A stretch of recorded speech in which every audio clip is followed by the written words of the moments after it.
People like to think manipulation only happens in twisted relationships or in movies. But the truth is, we all use subtle tricks, sometimes without even realizing it. They're baked into how we speak, how we act, and how we get what we want.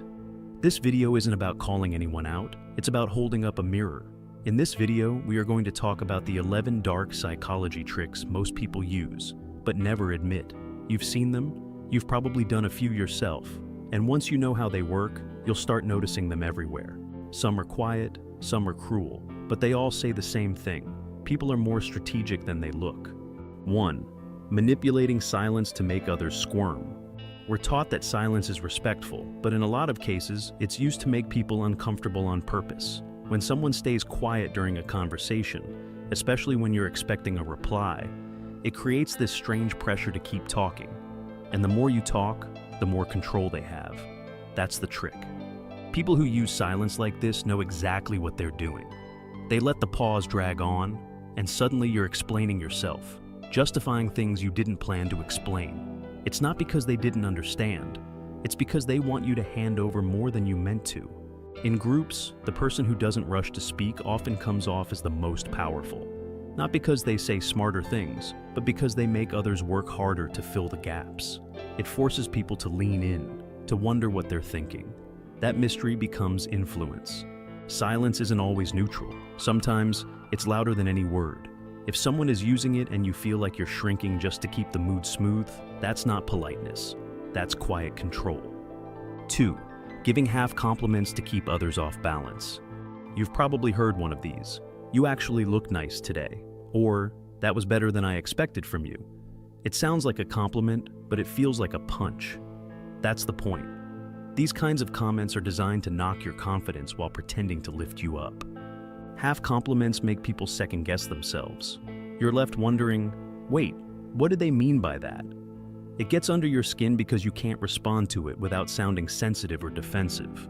That confusion is part of the manipulation. Someone who uses these knows they're planting a seed of doubt. They want you to stay a little insecure around them. Because the more unsure you feel, the more they can steer how you act. It creates a weird dependence. You start trying to earn full approval that never really comes. These compliments aren't accidents. They're masks for low-key control. If you walk away from praise feeling smaller, not bigger, it's not praise. It's power play disguised as kindness. 3. Using selective attention to make people chase validation. Ignoring strategically to trigger desperate attempts for approval. It's a strange thing, but sometimes the more someone ignores you, the more you want their attention. This isn't about shyness or being busy.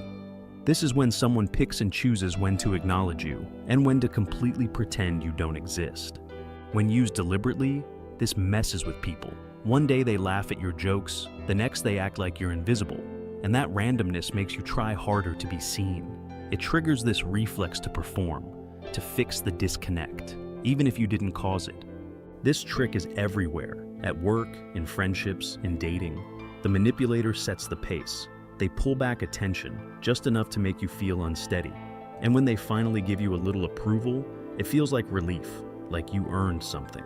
But really, you've just been trained to crave what they give out in pieces. Selective attention is about creating a hook, so you stay hooked. 4.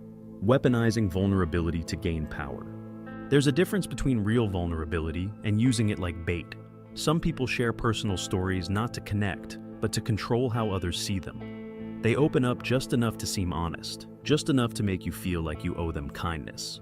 This trick works because we're wired to be kind when someone seems wounded. But when that softness is used to get out of responsibility or make people back off, it's no longer honest. It's a trap with a sad face.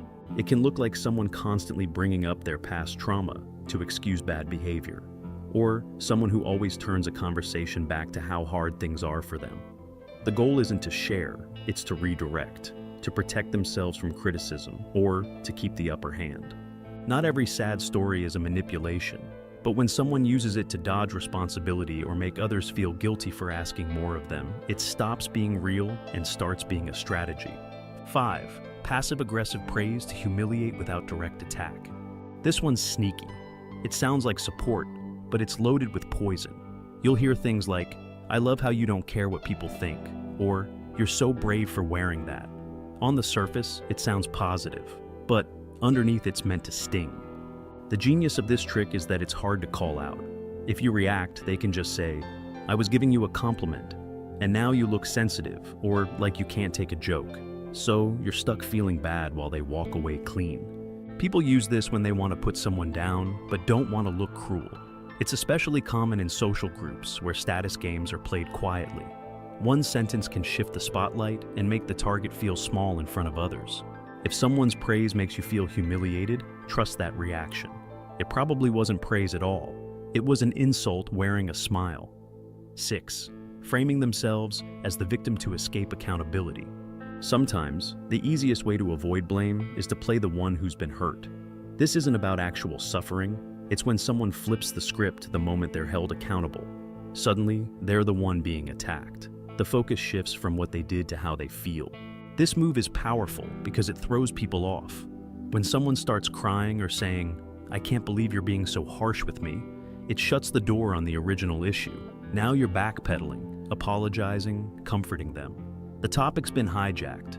It works best in one-on-one relationships, where emotional history makes things messy. You don't want to hurt someone you care about, so you let them dodge the problem. And the cycle repeats. They mess up, play the victim, and skip the consequences. Being hurt doesn't always mean being right. Sometimes it's a mask, a well-timed shift in tone.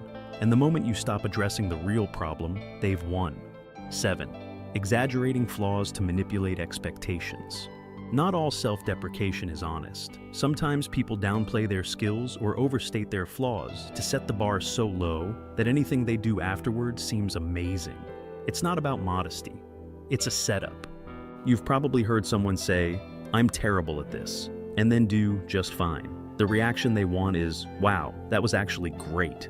That gap between what they claimed and what they showed becomes a boost. It's a way to control how others respond. If expectations are low, there's less pressure, less criticism, and more praise for doing the bare minimum. It also creates an easy way to excuse failure. "Well, I warned you I wasn't good at this." It may seem harmless, but when done often, it skews how people treat them.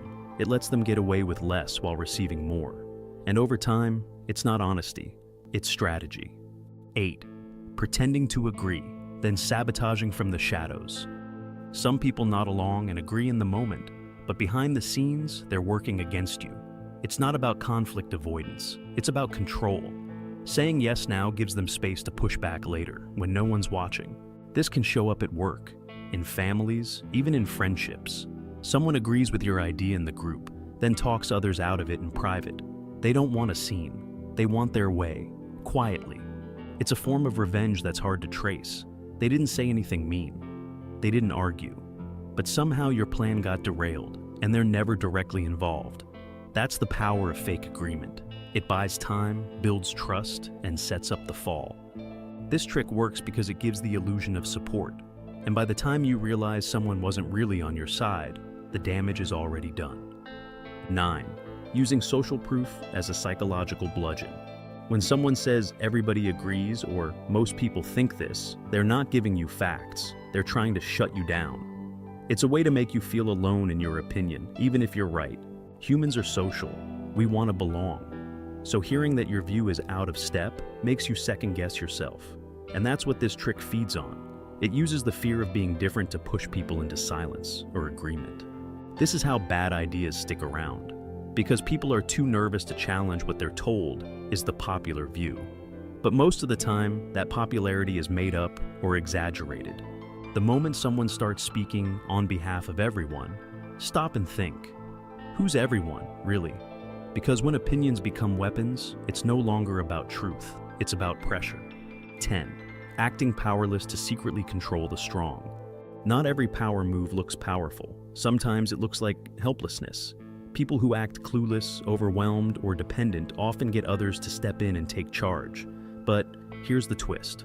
Once you're doing the work, they're steering the ship. They act like they can't do it alone, so you take responsibility. You solve problems, you carry the weight, and they keep control without ever lifting a finger. It's not laziness, it's planned. This happens a lot in close relationships. One person constantly needs help, and the other ends up making all the decisions.